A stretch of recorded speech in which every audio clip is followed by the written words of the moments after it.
Good morning students. आज का गृह कार्य है कक्षा 12 के लिए। सब्जेक्ट हमारा रहने वाला है केमिस्ट्री, रसायन विज्ञान। चैप्टर है हमारा दूसरा और पार्ट है हमारा तीसरा। 5 प्रश्न है, 5 प्रश्नों को इस वीडियो के माध्यम से सोल्व करेंगे। वीडियो थोड़ी सी लंबी हो सकती है, वीडियो को अंत तक जरूर देखें। वीडियो में आगे बढ़ने से पहले आपसे छोटी सी रिक्वेस्ट है, अगर अभी तक आपने हमारा चैनल सब्सक्राइब नहीं किया है तो सब्सक्राइब कर लें, साथ ही बेल आइकन को प्रेस कर लें ताकि आने वाली प्रत्येक वीडियो का नोटिफिकेशन सबसे पहले आपके पास हो। तो स्टार्ट करते हैं। पहला क्वेश्चन है हमारा, विलेयता किसे कहते हैं? आंसर नंबर फर्स्ट, किसी रसायन या यौगिक की किसी द्रव्य में घुल जाने की क्षमता को विलेयता या घुलनशीलता कहते हैं। जो पदार्थ घुलता है उसे विलेय कहते हैं, जिसमें घोला जाता है उसे विलायक कहते हैं।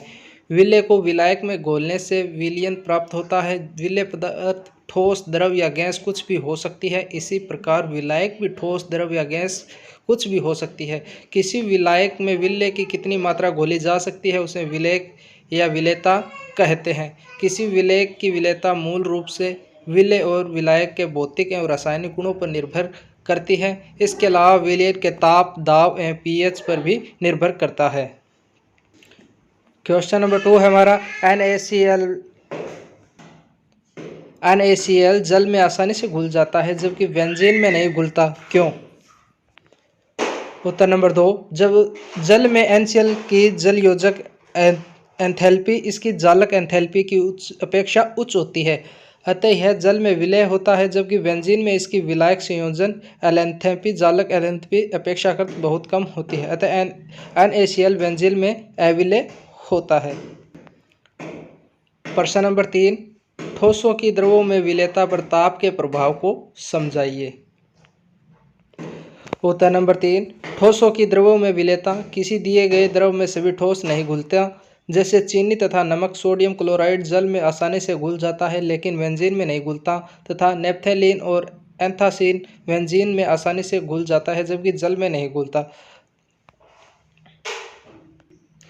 यह देखा गया है कि ध्रुवीय विलेय ध्रुवीय विलायकों में घुलते हैं जबकि अध्रुवीय विलेय अध्रुवीय विलायकों में सामान्यतः एक विलेयक विलायक में घुल जाता है। यदि दोनों में अंतराणिक अन्योक्रियाएं समान हो तब यह कहा जा सकता है कि समान समान होता है, घोला जाता है। विलीनीकरण, जब एक ठोस विलेय को द्रवीय विलायक में डाला जाता है तो यह उसमें घुलने लगता है, यह प्रक्रिया विलीनीकरण कहलाती है। दूसरे शब्दों में किसी ठोस विलेय की एक द्रव विलायक में घुलने की प्रक्रिया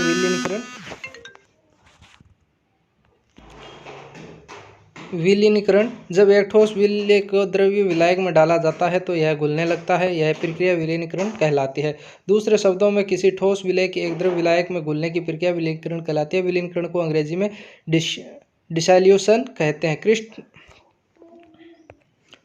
क्रिस्टलीकरण, विलीनीकरण के द्रव में जब एक ठोस विलेय को द्रवित विलायक में डाला जाता है तो ठोस घुलने लगता है, जिसमें विलयन में विलेय की सांद्रता बढ़ने लगती है।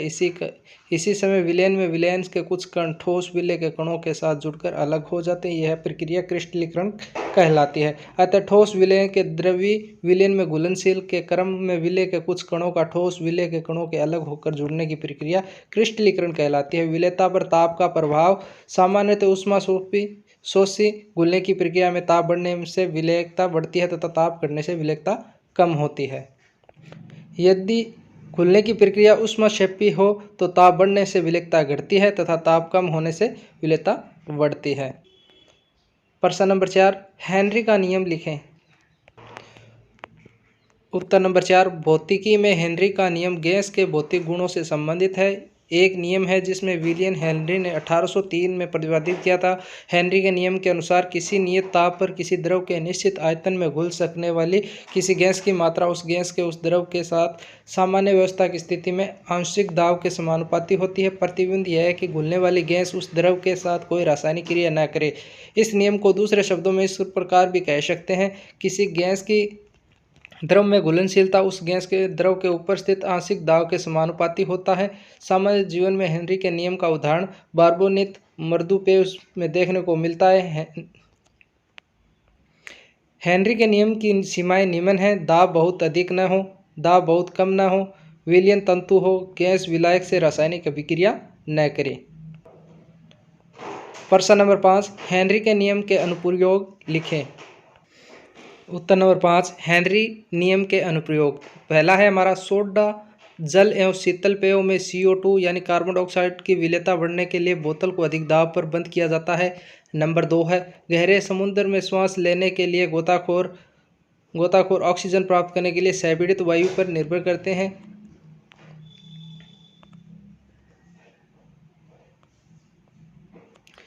अधिक वायु दाब के कारण श्वास के साथ ली गई वायुमंडलीय गैसें N2 और O2 आदि की रक्त में विलेयता अधिक हो जाती है।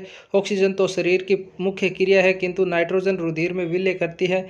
जब गोताखोर सतह की ओर आते हैं तब भारी दाब धीरे धीरे कम होने लगता है। इस कारण घुली हुई N2 गैस बाहर निकलने लगती है। इससे रक्त में N2 के बुलबुले बन जाते हैं। यह बुलबुले तंत्रिका स्पंदों को प्रभावित कर देते हैं और एक बीमारी उत्पन्न कर देते हैं जिसे वेड्स कहते हैं। यह अत्यधिक पीड़ादायक और जानलेवा हो सकती है। तीसरा है हमारा गोताखोर द्वारा सांस लेने के लिए उपयोग किए जाने वाले टैंकों में हीलियम मिलाकर तन्नू की गई वायु का उपयोग किया जाता है। चौथा है हमारा सामान्य 2% O2 और 98% हीलियम का मिश्रण प्रयुक्त किया जाता है, जो O2 का उतना ही आंशिक दाब देता है जितना कि सामान्य वायु के एक वायुमंडलीकरण दाब पर ऑक्सीजन देती है। पांचवा ऑप्शन है हमारा इसी में अधिक ऊंचाई वाले स्थानों पर ऑक्सीजन का आंशिक दाब स्थायी स्थानों से कम होता है, अतः इन स्थानों पर रहने वाले लोगों एक पर्वतारोहियों के रक्त एवं ऊतकों में ऑक्सीजन की सांद्रता निम्न हो जाती है। इसके कारण पर्वतारोही कमजोरी महसूस करते हैं और स्पष्ट रूप से सोच नहीं पा सकते हैं। तो स्टूडेंट्स, यह था हमारे कक्षा 12 की केमिस्ट्री के 5 प्रश्न। अगर वीडियो पसंद आए तो लाइक शेयर कमेंट जरूर करें। थैंक यू, धन्यवाद।